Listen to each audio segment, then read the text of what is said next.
You are listening to another Discovering New Horizons for America podcast featuring Dr. Jim Polakof.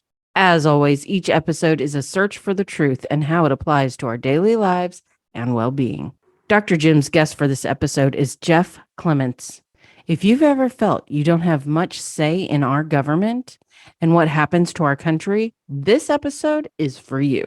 Now, to take you on this exciting New Horizons journey is our host, Jim Polakof. Yes, this is Dr. Jim Polakof, and welcome to another episode of New Horizons for America. I do want to express a concern that I have and share it with you. As we enter 2023, my concern is one word: division. We should be the United States of America, not the divided states. So that's something we'll keep in mind and we'll discuss a bit later. This episode focuses upon another major challenge that our country faces. Namely, how difficult it is to have fair and free elections. With each election, we are completely inundated and overwhelmed by millions of dollars of advertising, which can often be misleading.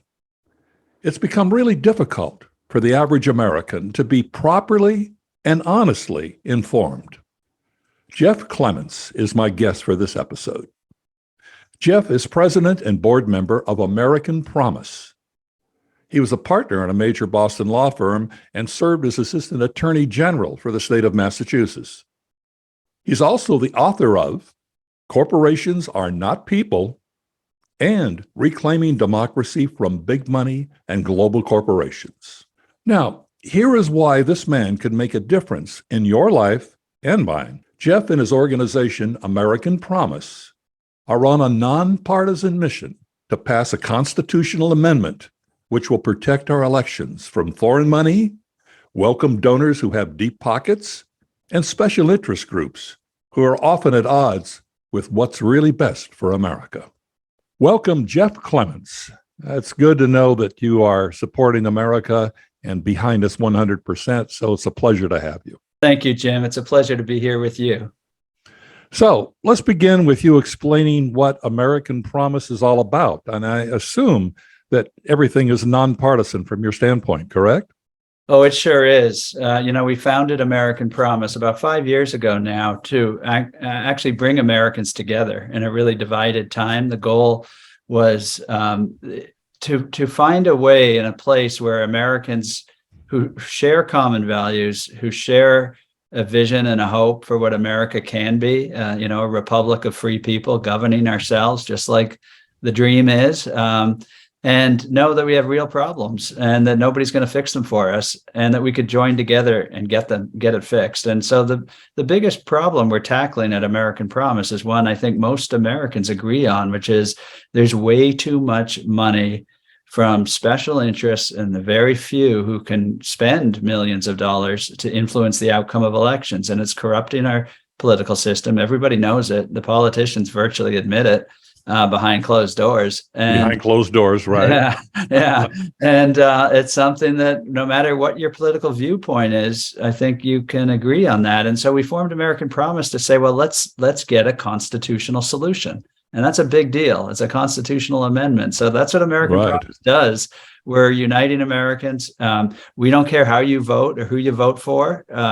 And so we, as you say, Jim, are truly nonpartisan, but doing one of the biggest exercises in civic self-government known probably in the world, which is the people amending the Constitution to make government work for the people going forward for centuries to come.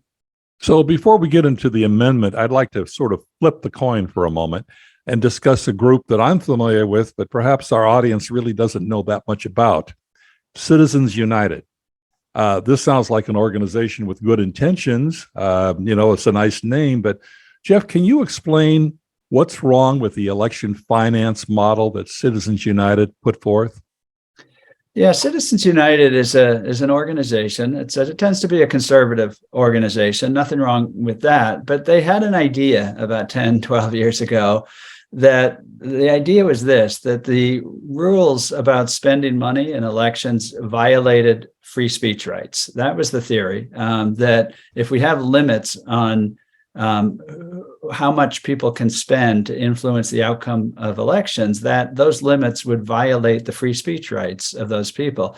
And, it's a respectable position under the First Amendment. There's always a risk when government, puts limits on spending to amplify speech, that it could actually limit speech. And I think historically, the balance has been struck pretty well by the American people about, allowing spending because you need that for campaigns, but not allowing, foreign governments or big global corporations or billionaires to willy-nilly come in and rewrite the laws of a community because they can. And so there was a good balance there. But the group Citizens United felt like, that balance was all wrong because any limit would violate free speech rights. And so they went to the Supreme Court in a decision called Citizens United versus the Federal Election Commission. So the group was challenging the Federal Elections Commission's rules that came out of the Bipartisan Campaign Reform Act, known as the McCain-Feingold Act, after Republican Senator John McCain and Democratic Senator Russ Feingold. So this was a bipartisan law that tried. Right, it was, but that's a perfect example of nonpartisan workmanship through people in Congress, which we don't have today, of course. Yeah, exactly. And we can come back to this. I think part of the reason we don't have it today is because of the out of control money and that has torn our society apart with this divisive, hateful sort of attack ads. But John McCain and Russ Feingold and many other Republicans and Democrats worked together to pass a law that closed some loopholes around big union spending, big corporation, global corporation spending, so that you didn't get the kind of thing we see now, which is the super PAC and the dark money. And Citizens United actually challenged those laws, went to the Supreme Court. I think in one of the most catastrophically wrong Supreme Court decisions in history, the Supreme Court agreed with them, 5-4 decision, struck down not only the McCain-Feingold law, but then went on in other cases to basically strike down state laws that had stood for 100 years, anti-corruption laws, strike down other federal and state laws. And so now it's just out of control and money is coming in from everywhere, including foreign interests. Right. Well, actually, on your website, AmericanPromise.net, and I think we need to get into exactly what the Constitution Amendment is all about, because obviously with the Supreme Court decision, the only way to get around this now are the people speaking out and saying, we're not going to have this. We want it back to the way it is in a nonpartisan way. So talk a little bit more about the corruption and the foreign monies that are coming in. Can you give us a little bit more insight about that? Yeah, there's many ways to look at the corruption problem, Jim, and it is everywhere. So it's a systemic problem. It's not the old problem of, a bag of cash to a politician in a dark alley to get the law changed.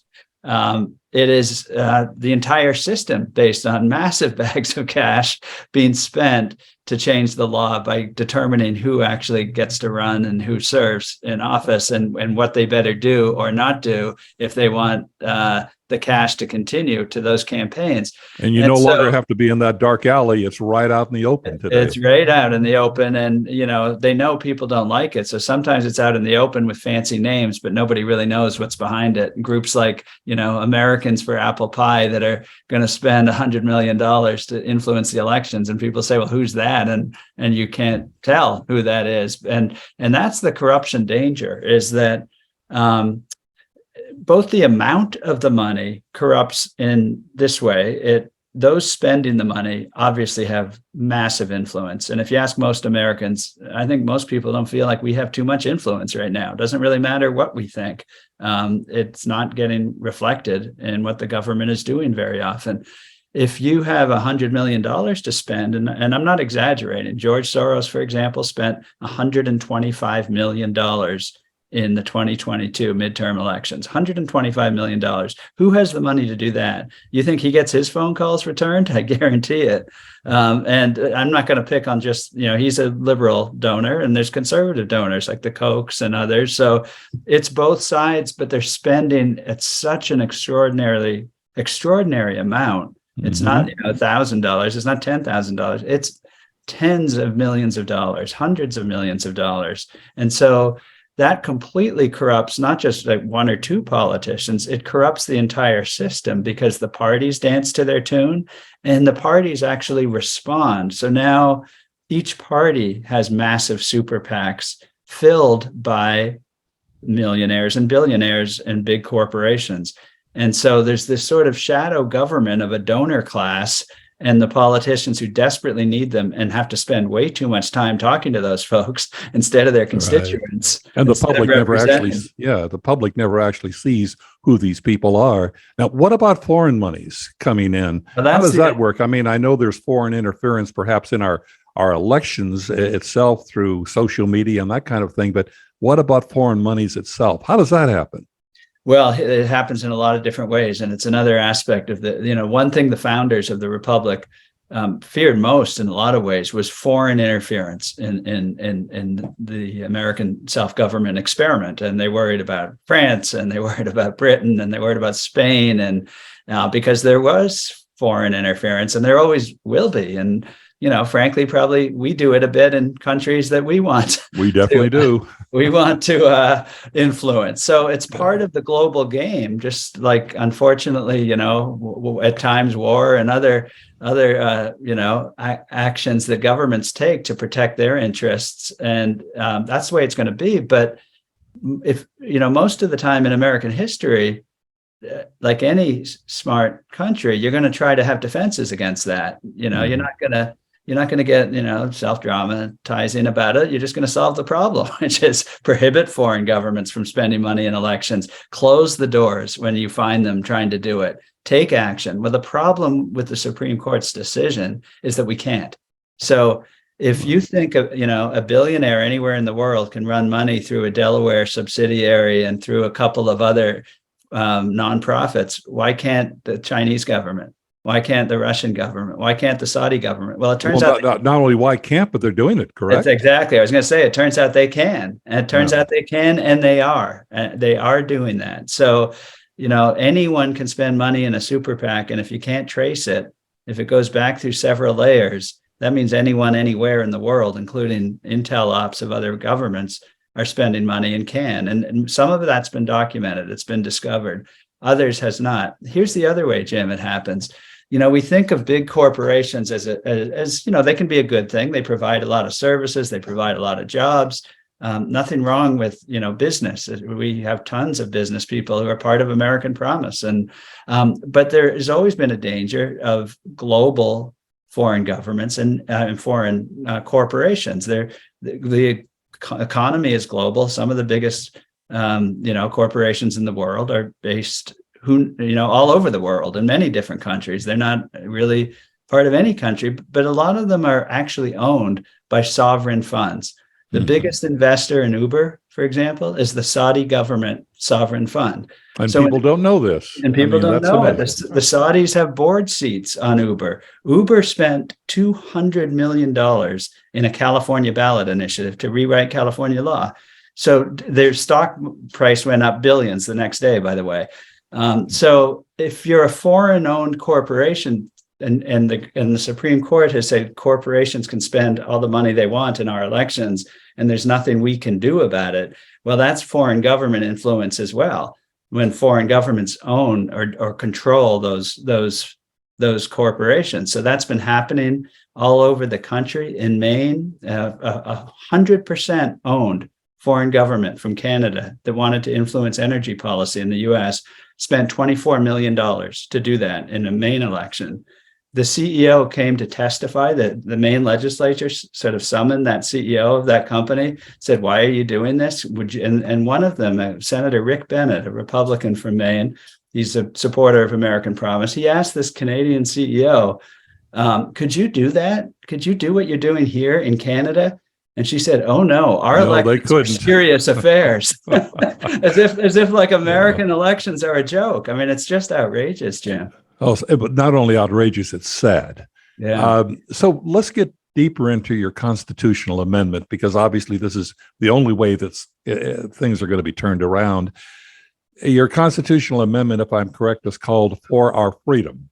So in simple terms, lay terms, can you describe the highlights of the amendment? And as important, what difference is it going to make? Yeah, great questions. And with constitutional law, the beauty of it is it really comes from the people. And if you can't explain it in simple, plain English, then it probably isn't going to work. Because Americans are smart. Americans get constitutional law. We know free speech. We know due process. We know search and seizure. We know what we like about our rights, and we know we like checks and balances. And so this is just another one of those simple words that actually have big impact, like those other phrases. So the simple words of the For Our Freedom Amendment say that in order to protect our free speech, our representation, our self-government from corruption, we, the people, through our Congress and states, have the right to enact reasonable and effective regulations about how money is spent in our elections. That's about it. I mean, it's got some frills and some constitutional good language. This has been vetted. This language has been developed. You can find it on AmericanPromise.net. But basically, it does what we've been talking about. It just puts basic common sense back in so that we, the people, can pass laws again that say, you know what, you can spend money in elections, but there's a limit, so that we don't drown out the free speech of other Americans, so that we don't corrupt our government. That's all it does. It doesn't say what the limit should be. It doesn't say, anything newfangled about how our elections should be run. It's basic constitutional law. We'll still have work to do. It doesn't. Once we have the ability to enact these laws, we better do it, or then it's shame on us. There's no one else to blame. But right now, Right. we're not. So it's really the first step, then, Jeff. That's the first step before you're actually enacting laws. Because I was going to ask you about loopholes. It sounds a bit general, and loopholes that people can get through. But I think what you're saying is once the amendment is in force, then local governments, Congress obviously, can enact other laws that will supplement this. Am I correct? That's absolutely right, Jim. And you can say, oh, well, what big deal? What does that do? But that's exactly what constitutional law does. That's the way it should be, because we're trying to preserve and defend a form of government for centuries to come. It's not just what our problems today. We're trying to get the Constitution right so our children and grandchildren can solve problems that are going to make our problems seem quaint. Money is now going digital. We got artificial intelligence. It's global. We have to give the tools to the citizenry to be able to, solve these problems and defend this form of government going forward. So that's what we're focused on with the constitutional amendment. That does not solve the problem all at once, but it gives us the capacity to solve the problem. And here's the thing, Jim, by getting that done, an amendment takes 2/3 of Congress. It's ratification in 38 states, the 3/4 of the states. It forces us to act together. It forces us to unite. It forces us to do the hard work. And that is going to build a movement so that when we get the constitutional amendment done, we'll just be beginning, and we'll have this, new nonpartisan force of Americans who have kind of flexed our citizen muscles a little bit, and we'll start getting much better laws at the state level, the local level, and Congress, in order to make sure that we're fighting that corruption and we're putting government back in the hands of the people. Well, it sounds very worthwhile. But my question, leading right into what you just said, you mentioned 38 states are required to ratify the amendment. Now, in the last 50 years, there's only been one constitutional amendment that actually has been approved here in the U.S. So what progress has American Promise made in this direction? You're up against, history, so to speak. Well, in one way, we're up against history. In another way, history is putting big wind in our sails. And let me say what I mean by that. We've made a lot of progress, Jim. 22 states have formally passed resolutions calling on Congress to get this amendment out of Congress, back to the states for ratification. 6 of those states were by ballot initiative, citizen initiative.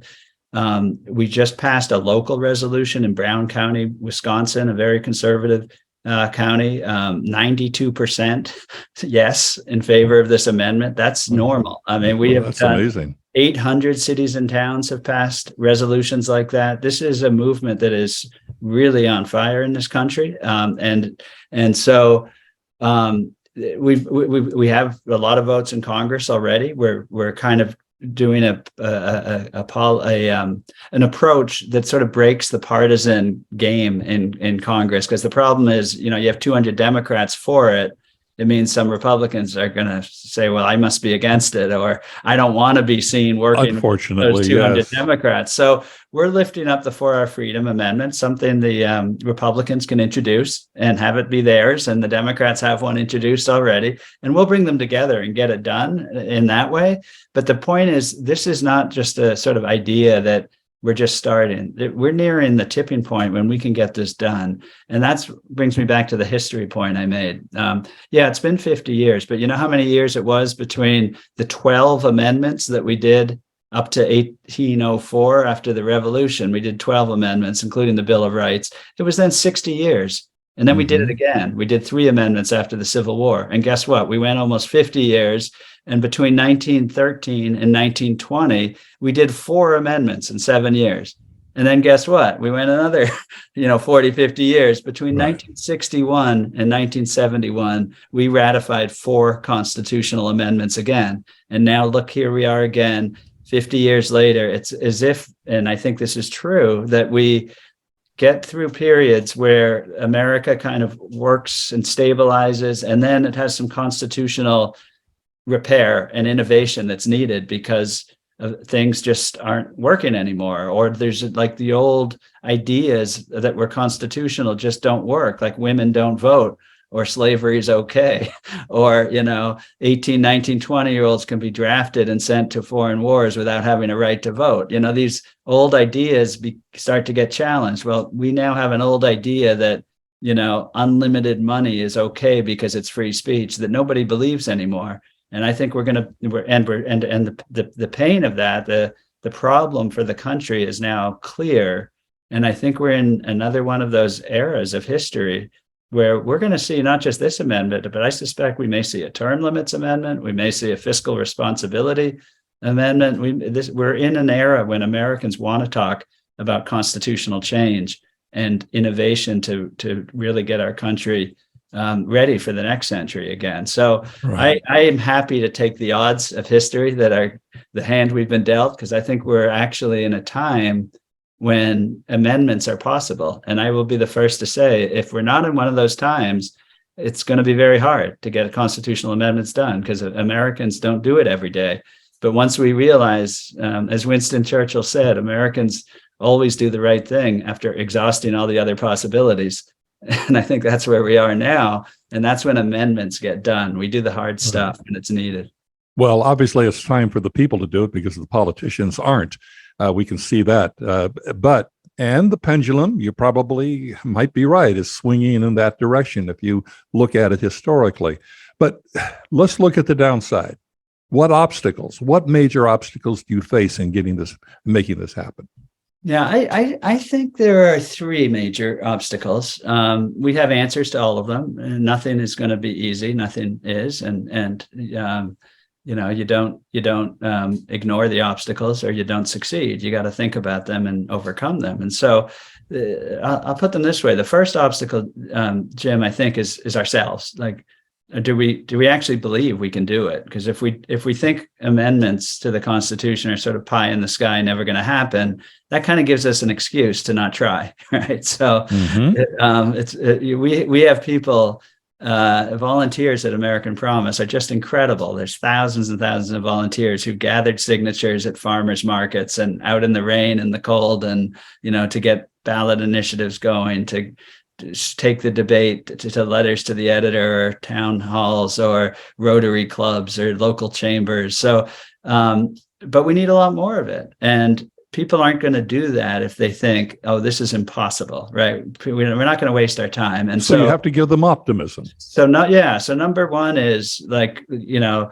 number one obstacle is that old, the enemy is ourselves. If we tell ourselves we can't do it, we won't do it. That's an obstacle. So we need to believe in ourselves. The power of positive thinking. That's what needs to be implemented. Yeah, well, positive thinking and the evidence. Just look around. I said 22 states, 800 cities and towns. That's true. And so if that's happening, who are we to say it can't happen? I think it's both positive thinking, but also, not taking the media narrative that we're all hopelessly divided and can't do anything big anymore, and just look at the facts that, well, actually, we're not so divided and we're doing some big things together. Let's get on with it. And so that's how I look at it. And I think the number two obstacle, Jim, is the partisan division. All those billions of dollars being spent are not just being spent promoting candidates. Most of the money is actually spent attacking and tearing down and trying to scare us about the other side. The negative advertising that goes on with every election, it's even getting worse and worse. Absolutely. And what that does is, for many people, it makes you lose faith in your fellow Americans. And we can't get this done if we think our fellow Americans are the enemy. If we think that they are trying to destroy the country, that they're evil, we won't be able to work together to get things done. In fact, our foreign adversaries would love us to be divided. And I think a lot of these billionaires... And they spend money dividing us, actually. Exactly. And I think these billionaires are complicit, and the politicians are complicit in something that's very dangerous. If you want to tear a society down, you'd spend billions of dollars making people hate each other. And that's what we're doing. So that's a big obstacle. And so the division. And so the way we respond to that is, let's remember who we are. Let's remember the values we share. Let's remember the future we share. And remember the political disagreements are relatively small compared to what's at stake for all of us. So that's number two. Number three, I think, is, there's been a multi-billion-dollar political operative class that has emerged. People don't get rich and tied to a multi-billion-dollar industry and give it all away without resistance. So we're gonna run into some resistance of people who don't want to change this system. It's working very well for them. People spending money to resist what you're trying to do, and exactly. they have the war chest to do that, don't they? They do, and they will always have more than we do. We, the people, and American Promise. We disclose all our donors. We're a grassroots group. We're not going to have billions of dollars to spend against them. Our strategy on that one, Jim, is to make sure as many Americans as possible are engaged in this, that we're basically everywhere and they can't take us all down. So we'll get this across the finish line, and we won't believe the lies, because we'll believe our neighbors down at the Rotary, or at the farmer's market, or in the grocery store, because we're going to talk to each other. We're going to connect Americans together, so we won't get played by the billion-dollar industry. But those are the three big obstacles, Jim, and they're obstacles to a lot of things, not just this amendment, but we're determined to take them on. Well, numbers do count, and American Promise states, and looking at your website, that 75% of Americans favor this amendment. Now, is this a hypothetical number? Is this based on polls? How do you arrive at that's 3/4 of the country? Politicians have to stand up and take notice of that. Absolutely right, and it's absolutely not hypothetical. It's very, very real. I see it over and over again. I've been in just about every state in this country, and I see it not just in talking to people. I see it in the polls for sure. Those are poll results. I see it when we vote. I mentioned the ballot initiatives. Did you know Montana and Colorado on the same day passed a ballot initiative a few years ago, but it was 75% yes for this amendment. Massachusetts did it just a couple of years ago, 74%. And I think that only dropped a little bit because it created a citizens commission to move the amendment forward. And I think some people might have thought, what do we need a commission for? Let's get this done. And but again, 3 out of 4. We just did a poll in Maine, and I'm happy to give you an exclusive, Jim, a scoop here. All right. The results have not been publicly released yet, but they soon will be. We're going to the ballot in Maine in 2023. We're going to pass a law that puts the State Ethics Commission in charge of getting the politicians moving behind this amendment, and prohibits foreign spending. I mentioned the Maine foreign government spending. It's going to close that down. And so 80,000 Maine people signed on to volunteers and petitions to get this on the ballot. And so we did a poll to just make sure, are we as confident as we think we should be? And the result was 89% yes for this in the poll. My goodness. And it was almost identical for Republicans, Democrats, or independents. And so it's 75 may be the the floor, and it's going up. And it's going up from there. Yeah. Well, you talk about, obviously giving people optimism that this constitutional amendment is not just something out there, but it actually can pass. It can come into being, so to speak. How about just discuss a few other success stories, if you might, because I know there are other states and other counties and municipal governments that have done things. Let's talk about some of those so our audience at least sees there's positive motion forward. Sure. So let me give a few examples, because I mentioned 22 states. That's really important. I mentioned all those cities and towns. I mentioned Brown County, Wisconsin, that just passed 92%, and Maine and so on. Let me tell you about Pennsylvania last year. So we intentionally wanted, Pennsylvania is not one of the 22 states, and it's a big, complicated state. It's divided. It's the keystone state for a reason. So we want to get this done, just like presidential campaigns or other big national endeavors. You need to know that you can win in Pennsylvania. So in Pennsylvania, like in some other places, the Democrats are very vocally in favor of this, and the Republicans are starting to get louder about it. But we didn't want it to just be political and go to the legislature. We wanted it to start in the communities, which is what we do. And so we talked to Pennsylvania leaders, former Governor Tom Ridge, a Republican, some Democratic legislators, some business people, some civic leaders, and we united them together in a campaign we called For Our Freedom Pennsylvania. Well, one of our volunteers, just to give you an example, that anybody can do this kind of thing. Any American, we promise any American can help. Well, one of them is my good friend now. I didn't know him before, but I met him in this effort, a man named Dave Black. He's the former Harrisburg, Pennsylvania CEO of the Chamber of Commerce in Harrisburg.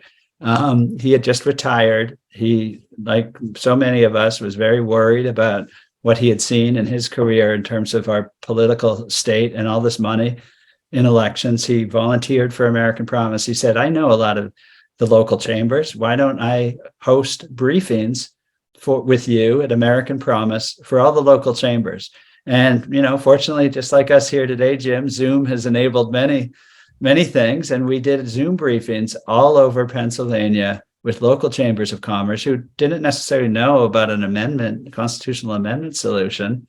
And, they're business people in their community. They care a lot about their communities. Well, almost uniformly, big support. Didn't matter what the political view was. Didn't matter if it was, a sort of more liberal oriented city like Philadelphia, or a more rural area like Lancaster or somewhere else, maybe not rural, but a different part of Pennsylvania, but lots of different perspectives. They supported this. They've started passing resolutions calling on the Pennsylvania legislature to do it. We did a introduction of the For Our Freedom resolution in the Pennsylvania State House. It was introduced by a cross-partisan group of Republicans and Democrats in the House. No fewer than 6 Republican senators jumped on board in the Pennsylvania Senate, and it was introduced there. We ran out of time to get the vote done because we started in the communities rather than just do a inside job, as it were. Mm-hmm. And so, but that's perfectly fine. We're in good shape, and we're going to be back in this session now. And I think we're going to get it passed in Pennsylvania. Could be the 23rd state. And well, that's tremendous progress, because you're absolutely correct. Pennsylvania is that swing state, and it is so strongly divided. Being able to get people in that state together, that would be a huge accomplishment. Yeah, and it's almost, I think, up to us, because it's hard for politicians in the system, even if they want to get it more united and get things done, to do it. We're witnessing that in Washington, that's for sure, but it's starting to get to our state capitals too. But you get an amazing, just like lots of American citizens, someone like Dave Black, who says, well, I think I can help. I know a lot of people, and just start doing it and talking to each other. Because I think at the local level, there's a lot more trust. People don't care about the politics as much. They care about, who's a responsible citizen in their community, and those kind of conversations actually do turn things around when we go to the legislature, as it did in Pennsylvania. And I think I could cite many other examples, from Alaska to Wisconsin to Arizona, you name it. So that's there's a lot of evidence that we lean into this and try to get it done. We might surprise ourselves and actually get it done. So that brings me to my next question, perhaps one of the most important questions, and that is, obviously, you have volunteers, but you certainly need more volunteers. So the question is, my audience, for example, how can they get involved? What can they do to help specifically? Because someone might say, well, I don't know what I can do. I'm just an average person. I don't necessarily know a lot of people. They're not necessarily going to listen to me, government, local government, et cetera. What can individuals do to help you? Yeah, the very first thing anyone can do is simply sign up at AmericanPromise.net. AmericanPromise.net. Sign up, because in numbers, we are stronger. So we're not going to inundate you with email, I promise. We're not going to inundate you with fundraising requests. You'll simply be joining this movement at AmericanPromise.net. That's an easy first step. And that's kind of I do a charity bike ride, Jim, of 200 miles in the summer with a lot of other people and raise money for cancer research. There's a slogan: commit, you'll figure it out. And so I think that works for us too. Commit and you'll figure out how you can help, but we will help you figure it out. So start with the commitment. Go to AmericanPromise.net, sign up. You'll get a communication, and there's a place to sign up for this saying, I want to volunteer. And you'll give a little more information, totally up to you. But if you want to check the I want to volunteer box, it'll ask you for a little bit more information, because I think you can have more impact depending on where you live, what your experience is. Dave Black, for example, lived in Pennsylvania and had experience in business. So he got involved in our business network. If you're a social worker and think, oh, I'm not a business person, I can't help. Well, you're going to talk to Dr. Jessica Hare, a social worker on our staff, who's organizing social workers, because they're doing great work in every single community in this country. And we have a social worker network, and you can get involved and help that way. So whether you're a member of a Lions Club, whether you're a golfer, a tennis player, there are people you can talk to in your own sphere. And that's going to be important, because once you say, I want to be part of this, then you may find others who are close to you. It's just a matter of numbers joining you. But I do have an important question. I think it's important. 38 states are going to be required to ratify this amendment. You are in pretty good shape with 22 of them. Are there some states where volunteers are needed more than in others? Well, I think volunteers are needed in every state. There's different campaigns that go on in any state in any one time. As I said, there's a ballot initiative going in Maine. There's a big legislative push in Pennsylvania and Wisconsin. And, we care a lot about what we can do in states that aren't on the board yet, like North Carolina, where you are, Jim, and other states. But it's really up to the people who live there to get that work done. And it's really important that Americans, wherever we live, step in and take some action, because part of this is a little bit like, getting all the frogs in the barrel at the same time. And, you get some in and others jump out. So we have 22 states in, but, some of these were several years ago. And is that going to do we know they're going to ratify this amendment when it's time? And we're going to have 38 frogs in that barrel, or have some jumped out along the way? So it's really important. Voters change, people move, politicians come and go. Right. So instead of being a frog, you need to become a prince. And you become a prince by joining the organization, regardless of what state you happen to be in. One of the things that impressed me about American Promise is your amendment pledge. You ask candidates who are running for office to sign a pledge. Can you describe that pledge and what progress you've made? Because it's amazing to me that politicians are actually signing these pledges. Yeah, well, it's a great thing, actually. Our candidate pledge basically asks any candidate for any office, Jim. We don't care if you're running for president or school committee.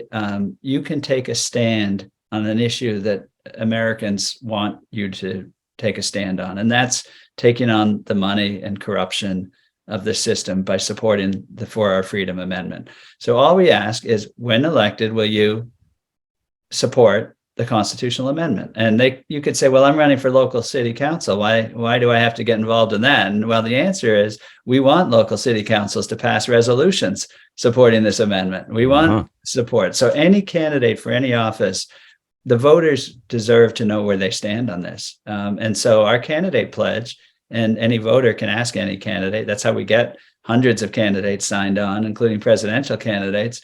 They simply ask. And politicians, even if they don't like it, they don't want to be publicly in favor of big money corruption and against what 75-80% of their voters want. So if we ask, we often get the yes as the answer. And it's one of the many grassroots things people can do. Just go to the candidate pledge page on our website, and if you are talking to a candidate, or they knock on your door, and if they don't knock on your door, ask go them find if they them. made the pledges, correct? Have you taken the American Promise Pledge? And you can send them that link, and if you don't hear from them, follow up. Now, American Promise is a huge organization. It takes funds. We've talked about monies coming in. It takes funds to keep things going. Where do your funds come from to keep operations going? Yeah, as I said, we disclose all our donors. We're happy to talk about where our funds. We're not as huge as we want to be, so we're looking for more support. So don't think we're fully funded or as big as we need to be to get this done. We are in growth mode, and one thing people can do is support American Promise with contributions. Could it be as little as $10, $20, $100? Absolutely. Every little bit helps, correct? Absolutely. Those small dollar donors are our lifeblood, and the super PACs aren't going to be supporting us, so or the billionaires. That's very true. Yeah, so we are citizen funded. We have contributions from individuals, and many, many, many wonderful individuals. We also have contributions from some foundations for our educational and civic programs, so that helps too. And it's it's one of the like many nonprofits, it's one of the things we have to do is prove our investment worthiness, and that is true for the $10 donor, the $1,000 donor. And we treat everybody the same, with that respect that we are in this together, and there's many different ways to help, and you can do it with a contribution, you can do it by volunteering, you can do it by signing up, and we are grateful and respect however people want to support. And that's what we're going to do. And we want to expand. We know we need to get bigger. This is a big job. But we're very excited about the growth we've had in our first 5 years, and the ability to reach and serve. We think of it as service. So many Americans who otherwise don't have hope of, how do we ever fix this thing? How do we turn this around? So that's so in conclusion, and again, it's going to be, your information is going to be on our website, but we do want our listeners, our viewers, to be able to go to americanpromise.net, because there you're going to find, we've kind of scratched the surface, but there's so much more in-depth information, what you can do, how you can become involved, even if you're not one prone to be active. There are so many different things. Come to the website, americanpromise.net.